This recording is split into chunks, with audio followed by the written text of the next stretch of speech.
Hello, welcome back to Too Sweet MTG, and welcome to Instant Deck Techs. In this series, we go over everything you need to build a certain commander. We'll go over the strategies and the types of cards needed you need to get the deck working. Any cards we mention will be down in the description below.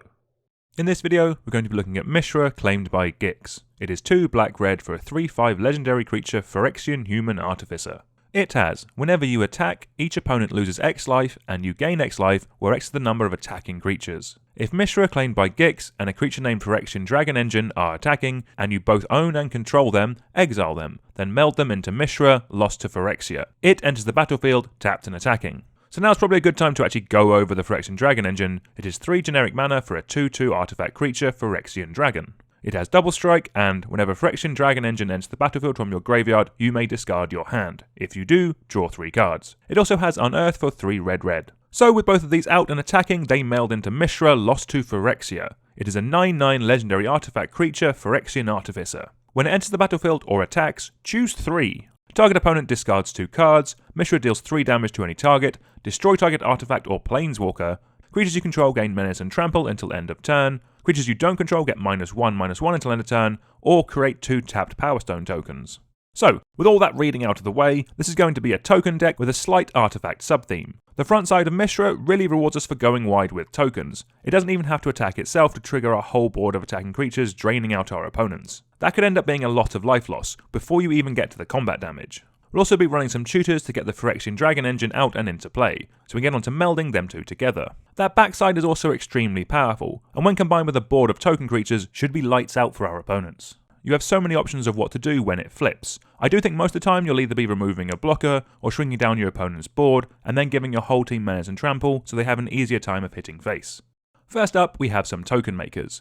The wider we go, the more damage we deal to everyone when we attack with Mishra out. I'd really want to start with at least 12 solid options here and go up from there. Firstly, we have effects that make tokens turn after turn. You have cards like Bitterblossom and Loyal Apprentice, which importantly makes flyers, which means they're more likely to get through for damage. You also have Tilonalli's Summoner, which lets us pump a load of mana into it to make a bucket load of tokens. In a deck like this, we're easily going to have the City's Blessing, so they're much more likely to stick around as well. Then we have our Rabblemaster cards. These are generally creatures that make us tokens when they attack. I think these are fantastic and exactly what this deck is after.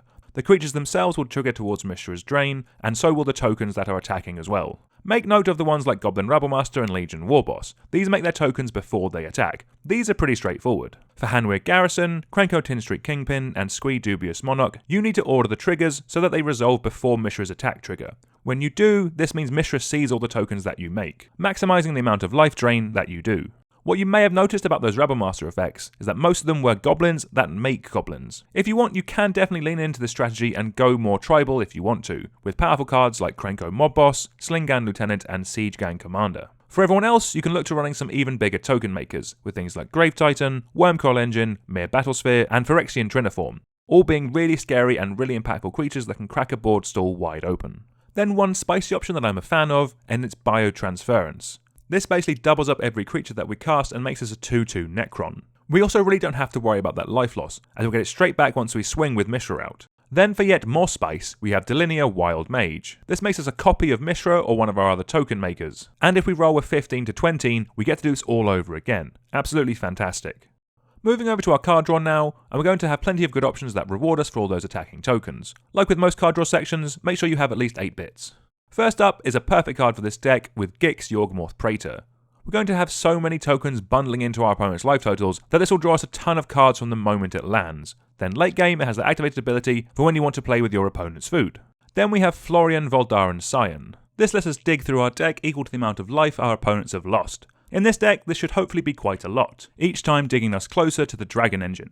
Next up is Garna, Bloodfist of Keld. The main mode draws us cards when our opponents block our little critters, but the alternate mode that deals damage if our opponents die outside of combat is some very nice anti-board wipe tech. Then we have Braids Arisen Nightmare. This lets us cash in a token every turn to either make our opponents do the same, or they give us some lovely cards. Again, absolutely perfect. Talking of cashing in a token, it would not be a token deck without mentioning Skullclamp. Perfect for refilling our hand if we're ever short, an absolute slam dunk. For more consistent options, we have the already needing a reprint Black Market Connections, Old Faithful itself Phyrexian Arena, and the new hotness Visions of Phyrexia. All great cards that repeatedly get us card advantage over the course of a game. Then we have some one-time use bits of card draw, with Faithless Looting, Village Rites, Deadly Dispute, Thriller Possibility, and Hostile Negotiations. Great budget options that can help smooth out any deck.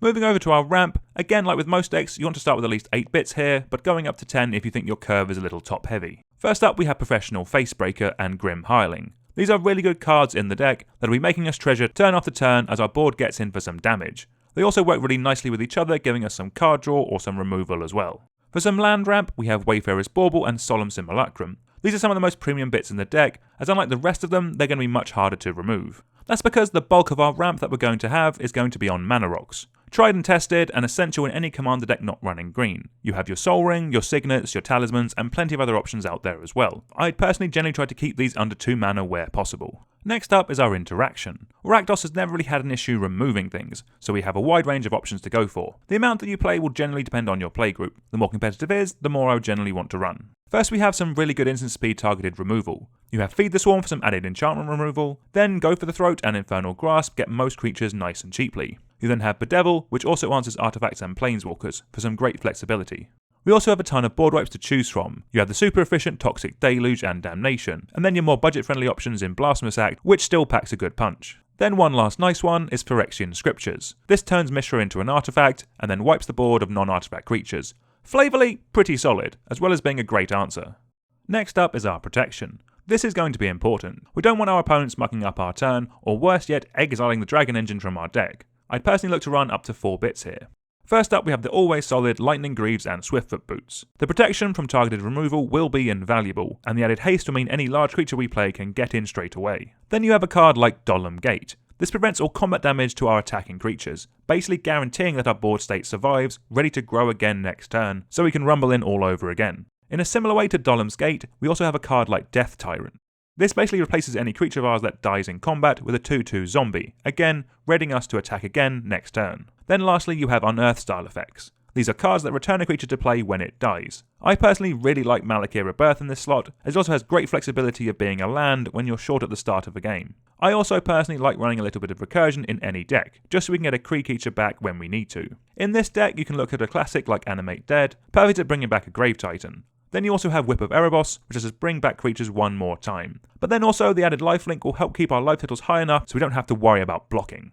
Okay, that was the bulk of the deck, let's move on to some more dedicated ways of actually winning the game. First up, we have some tutors to get the Phyrexian Dragon Engine out so we can meld it with Mishra. You can run classically powerful ones like Demonic Tutor, and also some creature tutors like Imperial Recruiter. Then because the Dragon Engine has Unearth, letting us get it back one time from the graveyard, we can also run Entomb or Goblin Engineer to put it straight into the bin. The Goblin Engineer also lets us bring it back into play, letting us use that ability to discard our hand and draw 3 cards multiple times. Next up we have 3 cards that give our team haste, so we can start rumbling in straight away.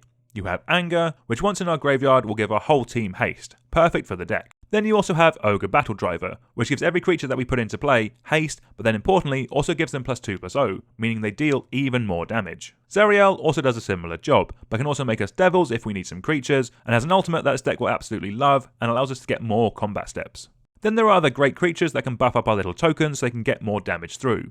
Drana Liberator of Malakir puts counters on each of our attacking creatures after it's dealt its first strike damage. Then Judith also buffs up power, and then does damage whenever any of our creatures die. Next up we have cards that give us additional combat steps. The more combat steps we have, the more times our creatures will trigger Mishra, causing more life loss, and then also obviously the more combat damage that they can do. There's plenty of good options here. You have Karlach, Fury of Avernus, and Port Razor, which are really good for 5 mana. You then have Morag, Fury of Akum, which also buffs up the team as well. And then you have Scourge of the Throne, which has the added bonus of being a big dumb flyer. We then have Hellrider, which is kind of another version of Mishra. This only deals damage to the opponent each creature is attacking, but more damage is always more damage, so it'll be a great inclusion. We then have Karda Doomscourge. This drains out each opponent whenever an attacking creature dies. Again, perfect for this deck. Either way, our opponents are going to be losing life. Rounding off the deck with some utility lands, we have some really nice options that we can go through.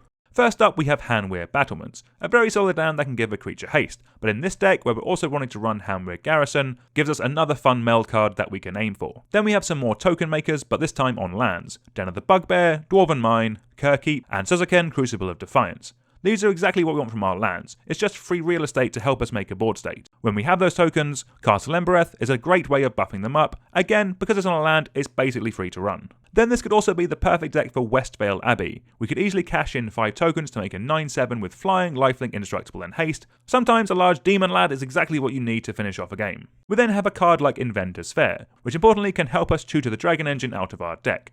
It does however require us to have some artifacts in play, so just to add to that number, I'd also consider running the artifact lands for some added synergy. The rest of your mana base will be very dependent on what you have available to you. We recently released a video with some advice on building a deck with a budget mana base, which might be of help.